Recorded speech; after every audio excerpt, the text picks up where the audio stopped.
ಎಲ್ಲ ವಿದ್ಯಾರ್ಥಿಗಳಿಗೆ ಆತ್ಮೀಯ ಸ್ವಾಗತ. ಈ ಒಂದು ವಿಡಿಯೋ ತರಗತಿಯಲ್ಲಿ ನಾವು 9ನೇ ತರಗತಿ ಗಣಿತದಲ್ಲಿರುವಂಥ ಅಧ್ಯಾಯ 1 ಸಂಖ್ಯಾ ಪದ್ಧತಿ ಅಂತ ಹೇಳಿದೆ. ಈ ಸಂಖ್ಯಾ ಪದ್ಧತಿಯಲ್ಲಿ ವಾಸ್ತವ ಸಂಖ್ಯೆಗಳಿಗೆ ಸಂಬಂಧಪಟ್ಟಿರುವಂತೆ ನಾವು ಘಾತಾಂಕ ನಿಯಮಗಳನ್ನು ಅನ್ವಯಿಸಿ ಕೆಲವು ಸಮಸ್ಯೆಗಳನ್ನು ನಾವು ಬಿಡಿಸಬೇಕಾಗಿದೆ. ಅಂಥ ಸಮಸ್ಯೆಗಳನ್ನು ಒಳಗೊಂಡಿರುವಂಥ ಅಭ್ಯಾಸ 1.5ರಲ್ಲಿರುವಂಥ ಪ್ರಶ್ನೆ ಸಂಖ್ಯೆ 1ರಿಂದ 3ರವರೆಗೆ ಪ್ರಶ್ನೆಗಳನ್ನು ಕೊಟ್ಟಿದ್ದಾರೆ. ಅವುಗಳನ್ನು ಸವಿವರವಾಗಿ ನಾವು ನಿಮ್ಮ ಜೊತೆಗೆ ಹಂಚ್ಕೊಳ್ತೀವಿ. ದಯವಿಟ್ಟು ಈ ಕಡೆ ಗಮನಿಸಿ. ಫಸ್ಟು ನಾವು ಇಲ್ಲಿ ವಾಸ್ತವ ಸಂಖ್ಯೆಗಳಿಗೆ ಘಾತಾಂಕ ನಿಯಮಗಳು ಯಾವ್ಯಾವಿವೆ ಅಂತ ತಿಳ್ಕೊಳ್ಳೋಣ. ಇಲ್ಲಿ a ಗ್ರೇಟರ್ ದೆನ್ 0 ಇದೆ. a ಬೆಲೆಯು 0ಕ್ಕಿಂತ ಹೆಚ್ಚಾಗಿರಬೇಕು ಇದ್ದಾಗ ಒಂದು ವಾಸ್ತವ ಸಂಖ್ಯೆ ಆಗಿರಲಿ. ಆಮೇಲೆ ಇಲ್ಲಿ ಪಿ ಮತ್ತು ಕ್ಯೂಗಳು ಏನಾಗಿರ್ತಾವೆ, ಇವು ಭಾಗಲಬ್ಧ ಸಂಖ್ಯೆಗಳಾಗಿರ್ತಾವೆ. ಓಕೆನಾ? ಪಿ ಮತ್ತು ಕ್ಯೂಗಳು ಏನಿವು ಭಾಗಲಬ್ಧ ಸಂಖ್ಯೆಗಳಿದ್ದು ಅಂತಂದ್ರೆ ಇಲ್ಲಿ ಒಂದು 4 ನಿಯಮಗಳದಾವೆ. ಏನಂತಂದ್ರೆ ನೋಡಿ, a raise to P into a raise to q ಅಂದರೆ ಇಲ್ಲಿ ಎ ಅನ್ನೋದು ಒಂದು ಆಧಾರ ಸಂಖ್ಯೆ ತಗೊಂಡಿವಿ. ಇಲ್ಲಿ ಪಿ ಅನ್ನೋದು ಒಂದು ಘಾತ ಸೂಚಿ ಅಂತ ಗೊತ್ತು. ಎ ಅನ್ನೋದು ಆಧಾರ ಸಂಖ್ಯೆ, ಪಿ ಅನ್ನೋದು ಘಾತ ಸೂಚಿ. ಇನ್ನೊಮ್ಮೆ ಗಮನಿಸಿ, ಇಂಟು ಇಲ್ಲಿ ಎ ಇದನ್ನು ಆಧಾರ ಸಂಖ್ಯೆ, ಘಾತ ಸೂಚಿ ಕ್ಯೂ ತಗೊಂಡಿನಿ. ಇಲ್ಲಿ ಆಧಾರ ಸಂಖ್ಯೆಗಳು ಒಂದೇ ರೀತಿಯಲ್ಲಿ ಇದ್ದಾಗ ಅವುಗಳನ್ನು ಗುಣಾಕಾರ ಮಾಡ್ತೀವಿ ಅಂತಂದ್ರೆ ಘಾತ ಸೂಚಿಗಳು ಕೂಡ್ತಾವೆ. ಗೊತ್ತು? ಘಾತ ಸೂಚಿಗಳು ಕೂಡ್ತಾವೆ. ಇದಕ್ಕೆ a raise to p plus q ಅಂತ ಹೇಳ್ತೀವಿ. ಗೊತ್ತು? ಯಾಕನ್ನೋದು ಒಂದು ಎಕ್ಸಾಂಪಲ್ ನೋಡೋಣ. ಫಾರ್ ಎಕ್ಸಾಂಪಲ್, ಈಗ 2⁻³ ಇಂಟು 2⁻4 ಇದೆ ಅಂತ ತಗೊಳ್ಳೋಣ. 2⁻³ ಇಂಟು 2⁻4. ಇಲ್ಲಿ 2 ಆಧಾರ ಸಂಖ್ಯೆ, 3 ಘಾತ ಸೂಚಿ. ಇಲ್ಲಿಯೂ ಸಹ 2 ಆಧಾರ ಸಂಖ್ಯೆ, 4 ಘಾತ ಸೂಚಿ. ಆಧಾರ ಸಂಖ್ಯೆಗಳು ಒಂದೇ ಇವೆ. ಆಧಾರ ಸಂಖ್ಯೆಗಳು ಒಂದೇ ಇದ್ದಾಗ ಘಾತ ಸೂಚಿಗಳು ಕೂಡ್ತಾವ ಅನ್ನೋದಕ್ಕೆ ನಾವು ಹೀಗೆ ಸಂಕ್ಷಿಪ್ತವಾಗಿ ಬರಿಬೋದು. ಇನ್ನು ಸ್ವಲ್ಪ ವಿಸ್ತರಣೆ ಮಾಡಿ ಬರಿಬೋದಾ? 2⁻³ ಅಂತಂದರೆ 2 ಇಂಟು, ಇಲ್ಲೇ ಬರೆದ್ಬಿಡ್ಲೇನು, ಇಲ್ಲಿ ನೋಡಿ, 2⁻³ ಅಂತಂದರೆ 2 ಇಂಟು 2 ಇಂಟು 2, 2ಅನ್ನು 3 ಬಾರಿ ಬಿಡಿಸ್ತೀವಿ. ಹಾಗೆಯೇ 2⁻4 ಇದೆ. 2 ಇಂಟು 2 ಇಂಟು 2 ಇಂಟು 2 ಅಂತ ಬರೆದ. ಒಟ್ಟು ಎಲ್ಲನೂ ಸೇಮ್ ಅದಾವಲ್ಲ. 2 ಎಷ್ಟು ಬಾರಿ ಅದಾವೆ ಇವು? 1 2 3 4 5 6 7, 7 ಬಾರಿ ಇದೆ. ಹೀಗೆ ನೋಡಿ, ಇದನ್ನು 2⁻7 ಅಂತ ಬರೀತೀವಿಲ್ಲ. ಅದೇ ರೀತಿಯಲ್ಲಿ ಆಧಾರ ಸಂಖ್ಯೆಗಳು ಒಂದೇ ಇದ್ದಾಗ ಘಾತ ಸೂಚಿಗಳನ್ನು ಕೂಡ್ತಾವ ಅಂತ ಹೇಳ್ತೀವಿ. ಇನ್ನೊಂದು, ಇದನ್ನು ಹೀಗೆ ಬರೀಬೋದು. ಇಲ್ಲಿ a raise to p bracket ಹಾಕಿ ಕ್ಯೂ ಇತ್ತಂದ್ರೆ ಅದನ್ನು ಪಿ ಮತ್ತು ಕ್ಯೂ ಘಾತಾಂಕಗಳನ್ನು, ಇದ್ರ ಘಾತಾಂಕ ಮತ್ತು ಅದರ ಹೋಲ್ ರೇಸ್ ಟು ಅಂತ ಕೊಟ್ಟಿರ್ತಾನೆ, ಬ್ರಾಕೆಟ್ ಹಾಕಿ ಕೊಟ್ಟಿರ್ತಾನೆ, ಇಲ್ಲ ಅವಾಗ ಗುಣಾಕಾರ ಮಾಡಬೇಕು. ಫಾರ್ ಎಕ್ಸಾಂಪಲ್, ಇದಕ್ಕೊಂದು ಎಕ್ಸಾಂಪಲ್ ನೋಡಿ. ಈಗ 2⁻3 ಇದೆ. ಇದಕ್ಕೆ ಘಾತಾಂಕ ಮತ್ತೆ 2 ಕೊಟ್ಟಾನ ಅಂತ ತಿಳ್ಕೊ. ನಾವೇನು ಮಾಡ್ಬೇಕು? ಇದಕ್ಕೆ ಹೇಗೆ ಬರೀಬೇಕು?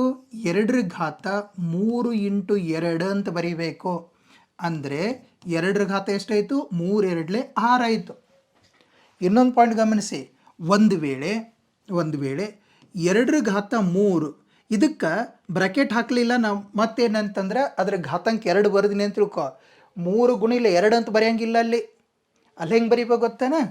ಇಲ್ಲಿ 2 ಇದು 3 ವರ್ಗ ಬರೀಬೇಕು. 3 ವರ್ಗ 9. ಓಕೆ, ಗೊತ್ತಾಯಿತು? ಕ್ಲಿಯರ್? ಹಾಗಾಗಿ ಇಲ್ಲಿ ಘಾತಾಂಕ ನಿಯಮಗಳನ್ನು ಅರ್ಥ ಮಾಡ್ಕೊಳ್ಳೋದು ವೆರಿ ಇಂಪಾರ್ಟೆಂಟ್. ಹಾಗೇನೆ ನೋಡಿ, ಆಧಾರ ಸಂಖ್ಯೆಗಳು ಒಂದೇ ಇದ್ದಾಗ ಇಲ್ಲಿ ಭಾಗಾಕಾರನಲ್ಲಿ ಇತ್ತಂತಂದ್ರೆ ಏನು ಮಾಡ್ಬೇಕು? ನಾವು ಘಾತ ಸೂಚಿಯನ್ನು ಕಳಿಬೇಕು. ಫಾರ್ ಎಕ್ಸಾಂಪಲ್, ಇದಕ್ಕೊಂದೇನಂತಂದರೆ ಈಗ 2⁻3 ಇದೆ ಅಪಾನ್ 2⁻1 ಇದೆ ಅಂತ ತಗೊಳ್ಳೋ, ಅಥವಾ 2⁻1. ಇದನ್ನ ಹೆಂಗೆ ಮಾಡ್ತೀವಿ ಗೊತ್ತೇನ? 2⁻3 ಅಂದರೆ 2 ಗುಣಿಲೆ 2 ಗುಣಿಲೆ ಅಂತ ಹಿಂಗೆ 3 ಸಲ ಬರಿತೀವಿ. ಅಪಾನ್ 2⁻ ಅಂದರೆ 2. ಇದು ಛೇದ ಹೋಯ್ತಪ್ಪ. ಎಷ್ಟು ಉಳೀತು? 2 ಇಂಟು 2 ಅಂತ ಉಳೀತು. ಅಂದರೆ ಇದನ್ನು ಘಾತಾಂಕ ರೂಪದಲ್ಲಿ ಬರಿ ಅಂದರೆ 2⁻2 ಅದಲ್ಲ. ಅದನ್ನೇ ನಾವೇನು ಮಾಡ್ತೀವಿ? ನಾವು ಕಳೆದು ಬಿಡಬೇಕು ಅಂತ. ಕಳೆದ್ರೆ ಹೇಗಾಗತ್ತೆ ನೋಡಿ. ಇದನ್ನು ಕಳೆದ್ರೆ ನೋಡಿ, ಈ ಕಡೆ ಬರೀತೀವಿ ನೋಡಿ. ಇದು ಆಧಾರ ಸಂಖ್ಯೆ ಸೇಮ, ಘಾತ ಸೂಚಿ, ಇದ್ರ ಘಾತ ಸೂಚಿ ಕಳಿಬೇಕು. 3 - 1 ಎಷ್ಟಾಗತ್ತೆ? ಇದು 2⁻2 ಬಂದುಬಿಡ್ತಿಲ್ಲ. ಹಾಗಾಗಿ ಇದು ಒಂದು ನಿಯಮ. ನೆಕ್ಸ್ಟ್ ಇನ್ನೊಂದು, A raise to P into B raise to Q. ಆಧಾರ ಸಂಖ್ಯೆಗಳು ಬೇರೆ ಬೇರೆ ಅದಾವ, ಘಾತ ಸೂಚಿ ಸೇಮ್ ಇತ್ತಂತಂದ್ರೆ ಆ ಆಧಾರ ಸಂಖ್ಯೆಗಳನ್ನು ಗುಣಾಕಾರ ಮಾಡಿ ಘಾತ ಸೂಚಿನ ಒಂದೇ ಸಲ ಬರೀಬೋದು. ಇದಕ್ಕೊಂದು ಎಕ್ಸಾಂಪಲ್ ನೋಡಿ. ಈಗ 2⁻³ ಇಂಟು 7⁻3. ಇಲ್ಲಿ ಆಧಾರ ಸಂಖ್ಯೆಗಳು ಬೇರೆ ಬೇರೆ ಅದಾವ, ಘಾತ ಸೂಚಿ ಸೇಮ್ ಇದೆ. ಅದನ್ನು ಗುಣಾಕಾರ ರೀತಿಯಲ್ಲಿ ಗುಣಾಕಾರನಲ್ಲಿತ್ತಂದ್ರೆ 2 × 7 3 ಅಂತ ಬರಿತೀವಿ. ಇದನ್ನೇ ನಾವು 2 7 14⁻³ ಅಂತ ಬರೀಬಹುದು. Okay, clear? ಇವುಗಳನ್ನು ಆಧಾರಿತ ಅಭ್ಯಾಸ 1.5ರಲ್ಲಿರುವಂಥ ಸಮಸ್ಯೆಗಳನ್ನು ಕಂಡುಹಿಡಿಯೋಣ. ಇವುಗಳ ಬೆಲೆ ಎಷ್ಟು ಅಂತ ನಮ್ಮ ಪ್ರಶ್ನೆ ಇದೆ. ಮೊದಲನೆಯದು ನೋಡಿ, 64ರ ಘಾತ 1/2 ಅಂತೇಳಿ ಇದೆ. ಈ 64 ಘಾತಾಂಕ ರೂಪದಲ್ಲಿ ಬರಿಬೇಕು ಅಂತಂದರೆ ಅದರ ಅವಿಭಾಜ್ಯ ಅಪವರ್ತನವನ್ನು ತೆಗೆದುಕೊಳ್ತೀವಿ. ಅವಿಭಾಜ್ಯ ಅಪವರ್ತನಗಳು ಗೊತ್ತಾ? 2 3 5 7, ಆಮೇಲೆ 11 13 15 ಬರಲ್ಲ, ಮತ್ತು 17 19 ಈ ರೀತಿಯಲ್ಲಿ ಬರ್ತಾವೆ. ಅಂದರೆ ಇಂಥ ಅವಿಭಾಜ್ಯ ಸಂಖ್ಯೆಗಳನ್ನು ನಾವು ನೆನಪಿಟ್ಕೊಳ್ಬೇಕು. ಇದಕ್ಕೆ ಅವಿಭಾಜ್ಯ ಅಪವರ್ತನ ತೆಗೆದುಕೊಳ್ತೀನಿ. 64ರ ಅವಿಭಾಜ್ಯ ಅಪವರ್ತನ ನೋಡಿ, 2 3 6, 2 2 4, ಹಾಗೆಯೇ 2 1 2 6 12, ಇದು 2 8 16, 2 4 8, 2 2 4, 2 1 2. ಗೊತ್ತಾಯಿತು? ಇದನ್ನು ಹೇಗೆ ಬರೀತೀನಿ ನೋಡಿ. ಈ 64 ಘಾತಾಂಕ ರೂಪದಲ್ಲಿ ಈ ರೀತಿಯಲ್ಲಿ ಬರೀಲಿ. 2 ಘಾತ 1 2 3 4 5 6, 2 ಘಾತ 6, ಹೋಲ್ ರೇಷ್ಟು ಎಷ್ಟಿದೆ? 1/2. ಓಕೆ, ಈ 2 ಘಾತ 6 ಇಂಟು ಏನದ, ಇದು 1/2 ಅಂತ ಹೇಳಿದೆ ಇಲ್ಲ. ಈ ಅಂಶ ಮತ್ತು ಇದು ಛೇದ ಐತಪ್ಪ, ಇದು ಛೇದ ಹೊಡಿಲಿ. 2 1 2 3 6 ಎಷ್ಟಾಯ್ತು ನೋಡಿ? 2 ಘಾತ 3. 2 ಘಾತ 3 ಅಂತಂದರೆ 2ಕ್ಕೆ 3 ಬಾರಿ ಗುಣಾಕಾರ ಮಾಡಬೇಕಿಲ್ಲ, ಅಂದರೆ 2 × 2 × 2, 2ಕ್ಕೆ 3 ಬಾರಿ ಗುಣಾಕಾರ. 2 2 4, 4 2 8, ಅಂದರೆ ಇದರ ಬೆಲೆ ಎಷ್ಟು ಬಂತು? 8 ಅಂತ ಬಂತು. ಓಕೆನಾ? ಇದರ ಬೆಲೆ 8 ಆಯಿತು. ಈಗ 32ರ ಘಾತಾಂಕ 1/5 ಅಂತ ಹೇಳಿ ಇದೆ. ಇದನ್ನು ಹೇಗೆ ನಾವು ಬಿಡಿಸ್ತೀವಿ? ಇದರ ಬೆಲೆಯನ್ನು ಹೇಗೆ ಕಂಡುಹಿಡಿಬೇಕು ನೋಡಿ. ಇದಕ್ಕೆ 32ಕ್ಕೆ ನಾವು ಘಾತಾಂಕ ರೂಪದಲ್ಲಿ ಬರ್ಕೊಂಡು ಬಿಡೋಣ. ಅಂದರೆ ಬರಿಬೇಕು ಅಂದರೆ ಅದಕ್ಕೆ ಅವಿಭಾಜ್ಯ ಅಪವರ್ತನ ತೆಗೆದುಕೊಳ್ತಾನೆ. ಅವಿಭಾಜ್ಯ ಅಪವರ್ತನ ನೋಡಿ, 2ರಿಂದ 2 1 2, 2 6 12, ಮತ್ತು 2 8 16, 2 4 8, 2 2 4, ಇದು 2 1 2 ಅಂತ ಆಯಿತು. ಓಕೆ, ಈ 32 ಹೀಗೆ ಬರ್ಕೊಳ್ಳ. 2 ಘಾತ 5 ಇಂಟು ಏನಿದೆ? 1/5. ಈ 5 ಛೇದ ಹೋಯ್ತಲ್ಲ, ಅಂಶ ಮತ್ತು ಛೇದ ಹೊಡಿತೀವಿ ಇಲ್ಲ. ಏನು ಉಳಿತು? 2 ಘಾತ 1 ಉಳಿತು. 2 ಘಾತ ಅಂದ್ರೆ ಬೆಲೆ ಎಷ್ಟು? 2 ಅಂತ ಆಯಿತು.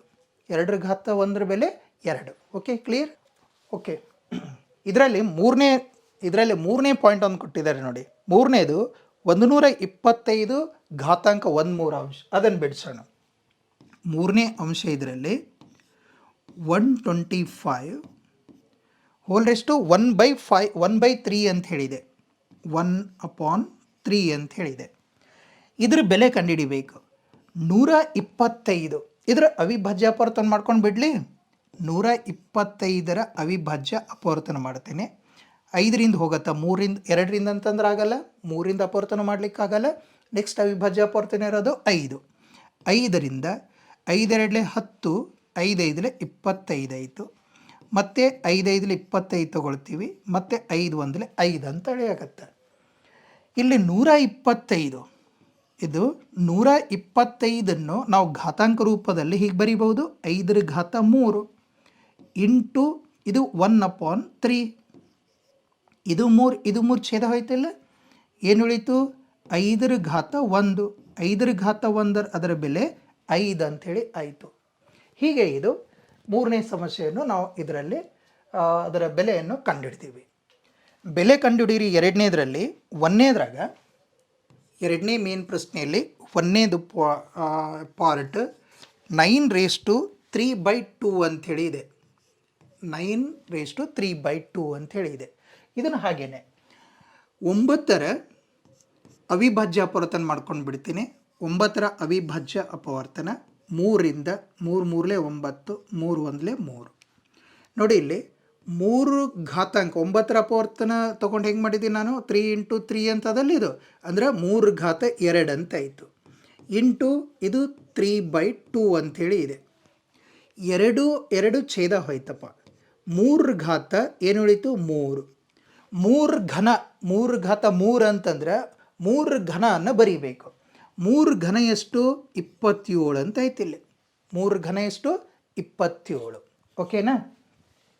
ನೆಕ್ಸ್ಟ್ ಇದರಲ್ಲಿ ಎರಡನೇದು. ಇದರಲ್ಲಿ ಎರಡನೇ ಅಂಶ ಎರಡನೇ ಪಾರ್ಟನ್ನು ಗಮನಿಸಿ. ಎರಡನೇ ಪಾರ್ಟ್ ಏನು ಕೊಟ್ಟಿದ್ದಾರೆ ಅಂತಂದ್ರೆ 32ರ ಘಾತಾಂಕ 2 5/. 32ರ ಘಾತಾಂಕ 2 5/, ಅಂಥೇಳಿ ಕೊಟ್ಟಿದ್ದಾರೆ. ಓಕೆ, ಇದರಲ್ಲಿ 32ರ ಅವಿಭಾಜ್ಯ ಅಪವರ್ತನ ಮಾಡ್ಕೊಂಡು ಬಿಡೋಣ. 2ರಿಂದ ಹೋಗುತ್ತಲ್ಲ, 2 ಒಂದಲೆ 2, 2 6ಲೆ 12, ಮತ್ತಿದು 2 8ಲೆ 16, 2 4ಲೆ 8, 2 2ಲೆ 4, ಮತ್ತು 2 1ಲೆ 2 ಅಂತ ಆಯಿತು. ಈ 32ರ ಘಾತಾಂಕ ರೂಪ ಹೆಂಗೆ ಬರೆಯೋಣ? 2 2 2 2 ಅಂದರೆ 2 ಎಷ್ಟು ಬಾರಿ ಇದೆ? 5 ಬಾರಿ ಇದೆಯಲ್ಲ. 2ರ ಘಾತ 5 ಇಂಟು ಇದು ಎಷ್ಟಿದೆ? 2ರ ಘಾತಾಂಕ 2/5. ಇದು 5, ಇದು 5 ಛೇದ ಹೋಯಿತು. ಉಳಿದದ್ದೇನು? 2ರ ಘಾತ 2 ಅಂದರೆ 2ರ ವರ್ಗ. 2ರ ವರ್ಗ ಎಷ್ಟಾಯಿತು? 4 ಅಂತ ಆಯಿತು. ಓಕೆ, ಗೊತ್ತಾಯಿತು? ಓಕೆ, ಈಗ ನಾವು ಎರಡನೇ ಮೇನ್ ಪ್ರಶ್ನೆಯಲ್ಲಿ 3ನೇ ಪಾರ್ಟನ್ನು ಬಿಡಿಸೋಣ. 3ನೇ ಪಾರ್ಟ್ ಹೀಗಿದೆ. 3ನೇ ಪಾರ್ಟ್ ಏನಿದೆ ಅಂತಂದರೆ ಇದರಲ್ಲಿ 16ರ ಘಾತಾಂಕ 16⁻³ ಅಂಥೇಳಿ ಇದೆ. 16ರ ಘಾತಾಂಕ 3/4 ಅಂಥೇಳಿ ಇದೆ. ಈಗೇನು ಮಾಡೋಣ ನಾವು? 16ರ ಅವಿಭಾಜ್ಯ ಅಪವರ್ತನವನ್ನು ಬರ್ಕೊಳ್ಳೋಣ. 16ರ ಅವಿಭಾಜ್ಯ ಅಪವರ್ತನ ಹೀಗಾಗತ್ತೆ. 2ರಿಂದ ತಗೊಳ್ಳಿ. 2 8ಲೆ 16, 2 4ಲೆ 8, 2 2ಲೆ 4, ಇದು 2 1ಲೆ 2. ಗೊತ್ತಾಯಿತು? ಈಗ 16ಅನ್ನು ನಾನು 2ರ ಘಾತ 4 ಅಂತ ಬರೀಬಹುದಲ್ಲ. ಇಂಟು ಇದು 3/4 ಅಂತಾಯಿತು. 4 4 ಛೇದ ಹೋಯ್ತಪ್ಪ. 2ರ ಘಾತ ಎಷ್ಟಾಯಿತು? 3. 2ರ ಘಾತ 3 ಅಂತಂದರೆ 2ರ ಘನ ಅಂದರೆ 2ಕ್ಕೆ 3 ಬಾರಿ ಗುಣಾಕಾರ ಮಾಡಬೇಕು. ಎಷ್ಟಾಗತ್ತೆ? 8 ಅಲ್ಲ. 2ರ ಘಾತ 3 ಅಂತಂದರೆ ಅದರ ಬೆಲೆ 8. ಓಕೆ, ನೆಕ್ಸ್ಟ್ ಈಗ ನಾವು ಇದರಲ್ಲಿ 4ನೇ ಪಾರ್ಟನ್ನು ಬಿಡಿಸೋಣ. 4ನೇ ಪಾರ್ಟ್ ಈ ರೀತಿಯಲ್ಲಿ ಕೊಟ್ಟಿದ್ದಾರೆ. ಇದ್ರಾಗ 125 ಘಾತಾಂಕ -1/3 ಅಂಥೇಳಿ ಇದೆ. ಓಕೆ, ಈಗ 125ರನ್ನ ಅವಿಭಾಜ್ಯ ಅಪವರ್ತನ ಮಾಡ್ಕೊಳ್ತೀನಿ ನಾನು. 125. ಓಕೆ, 5ರಿಂದ ಆಗತ್ತಲ್ಲ. 5 2ಲೆ 10, 5 5ಲೆ 25, ಇದು 5 5ಲೆ 25, ಇದು 5 1ಲೆ 5. ಅಂದರೆ 125ಅನ್ನು ನಾನು 5ರ ಘಾತ 3 ಅಂತ ಬರ್ಕೊಳ್ಬೋದು. ಇಂಟು ಇದು 1/3. ಎಂಥ 1/3? ಮೈನಸ್ನಲ್ಲಿ ಇದೆ. ಈ 3 ಕ್ಯಾನ್ಸಲ್ ಆಯಿತು. ಏನು ಉಳಿತು? 5ರ ಘಾತಾಂಕ -1 ಉಳಿತು. 5ರ ಘಾತಾಂಕ -1. ಇದನ್ನು ಹೇಗೆ ಬರಿತೀವಿ ಗೊತ್ತಾ? ಮೈನಸ್ ಇತ್ತಂದ್ರೆ 1/5⁻1 ಅಂತಂದರೆ 5ನೇ ಇರುತ್ತೆ. ಇಲ್ಲಿ ಗಮನಿಸಿ, ಯಾವಾಗಲೂ ಈಗ ಒಂದು ವೇಳೆ 5ರ ಘಾತ -3 ಇತ್ತಂತ ತಿಳ್ಕೊ. ಇದನ್ನು ಧನಾತ್ಮಕದಲ್ಲಿ ಹೆಂಗೆ ಬರಿತೀವಿ ನಾವು? 1/5⁻3 ಅಂತ ಬರಿತೀವಿ. ಗೊತ್ತಾಯಿತು? ಈ ರೀತಿಯಲ್ಲಿ ಬರ್ಕೊಳ್ಬೇಕು. ಇದರಲ್ಲಿ ನಾವು ಎರಡನೇ ಮೇನ್ ಪ್ರಶ್ನೆಯಲ್ಲಿ ಕೊಟ್ಟಿರುವಂಥದ್ದನ್ನು ಅವುಗಳ ಬೆಲೆಯನ್ನು ಕಂಡುಹಿಡಿದೀವಿ. ನೆಕ್ಸ್ಟ್ ಇದರಲ್ಲಿರುವಂಥ 3ನೇ ಸಮಸ್ಯೆ, ಇದರಲ್ಲಿ ಸಂಕ್ಷೇಪಿಸಿ ಅಂಥೇಳಿ ಇದೆ. ಸಂಕ್ಷೇಪಿಸಿನಲ್ಲಿ ಈ ರೀತಿಯಲ್ಲಿ ನೋಡಿ, ಇಲ್ಲಿ ಘಾತಾಂಕ ನಿಯಮ ಅನ್ವಯ ಆಗುತ್ತೆ ನೋಡು. ನಾವು ಘಾತಾಂಕ ನಿಯಮದಲ್ಲಿ ಏನೇನು ಕಲ್ತಿದ್ದೀವಿ ಗೊತ್ತಾಯ್ತಿಲ್ಲ? ಫಸ್ಟ್ ಅಂಶದಲ್ಲಿ ಇಲ್ಲಿ ಆಧಾರ ಸಂಖ್ಯೆಗಳು ಸೇಮ್ ಅದಾವ, ಆಗ ಘಾತ ಸೂಚಿಗಳು ಕೂಡ್ತಾವ. ಅಂದರೆ ಏನಂದು ಬರ್ತೀವಿ ನಾವು? a⁻p ಇಂಟು a⁻q ಇದ್ದಾಗ ನಾವು a⁻p+q ಅಂತ ಬರ್ತಿದ್ದೀವಿ. ಗೊತ್ತು? ನೆನಪಿದೆನಾ? ಅದನ್ನೇ ಇಲ್ಲಿ ಯೂಸ್ ಮಾಡ್ಕೊಳ್ಳೋಣ. 2ರ ಘಾತಾಂಕ 2/3 ಇದೆ ಇಂಟು 2ರ ಘಾತಾಂಕ 1/5 ಇದೆ.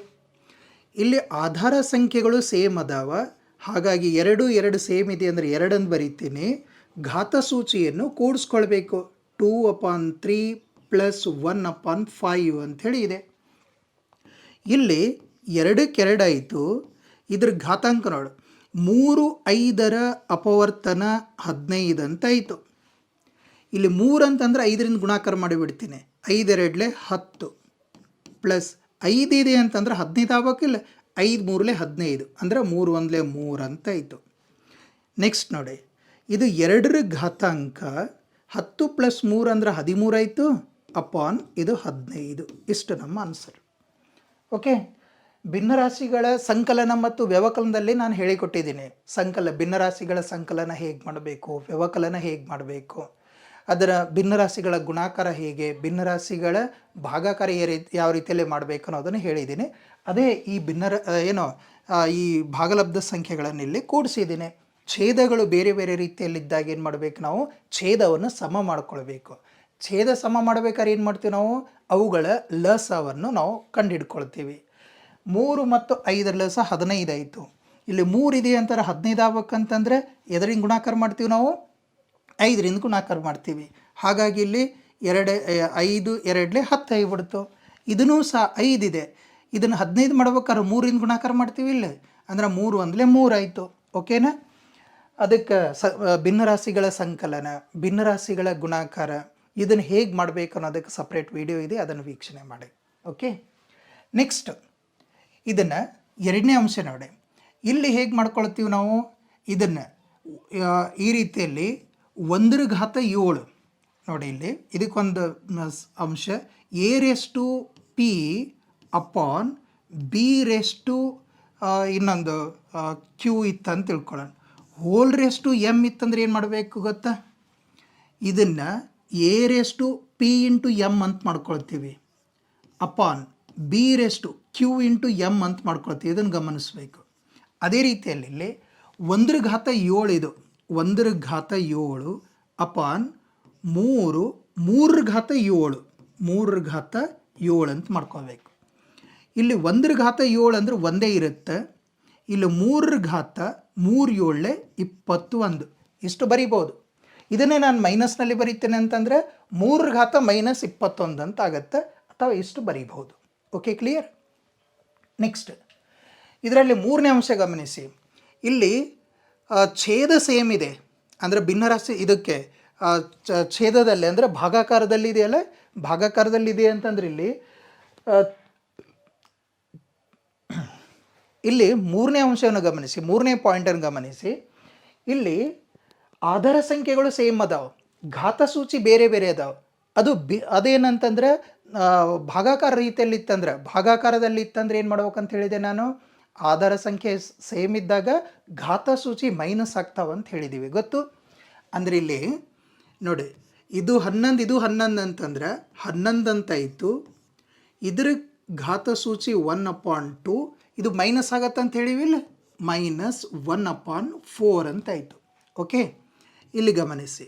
11 2 4 ಲಸ ಎಷ್ಟು ಗೊತ್ತು? 4 ಆಗತ್ತೆ, ಗೊತ್ತಲ್ಲ? ಲಸ 2 ಮತ್ತು 4 ಲಸ 2 ಅಂತಂದ್ರೆ ಹೇಗೆ ಮಾಡ್ತೀವಿ, 2 × 1 ಆಯಿತು. 4 ಅಂತಂದ್ರೆ 2 × 2 ಅಂತ ತಗೊಳ್ತೀವಿ. ಓಕೆನಾ? ಈಗ ಲಸ ಅಂತಂದ್ರೆ ಏನು ಮಾಡಿದ್ದೀವಿ ನಾವು, ಲಸ ಸಾಮಾನ್ಯ ಅಪವರ್ತನ, ಅಥವಾ ನೀವು ಭಾಳ ಈಸಿ ಹೇಳಿದ್ದೆ ನಾನು, ಏನು ಗೊತ್ತಾ, ಇದರಲ್ಲಿ 2/2 ಆಯಿತು, ಇದು 2/1 ಆಯಿತು.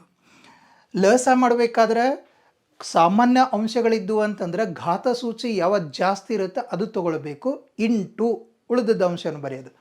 ಭಾಳ ಈಸಿ ಇದೆ ನೋಡಿ. ಇದನ್ನು ಆಧಾರ 2/2 ಆಯಿತು, 2/1 ಆಯಿತು. ಅಂದರೆ ಏನು ತೊಗೊಳ್ಬೇಕು ನಾವು ಇಲ್ಲಿ ಲಸ ಅಂದರೆ 2/2. 2/2 ಅಂದರೆ 4.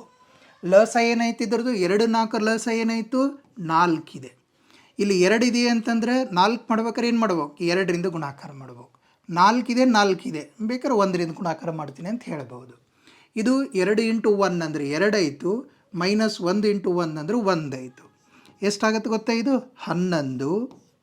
2 -1 ಅಂದರೆ 1/4. ಇಷ್ಟು ನಮ್ಮ ಆನ್ಸರ್. ಓಕೆ, ನೆಕ್ಸ್ಟ್ ಈ ಸೈಡ್ ಕೊಟ್ಟಿದ್ದು ನೋಡಿ.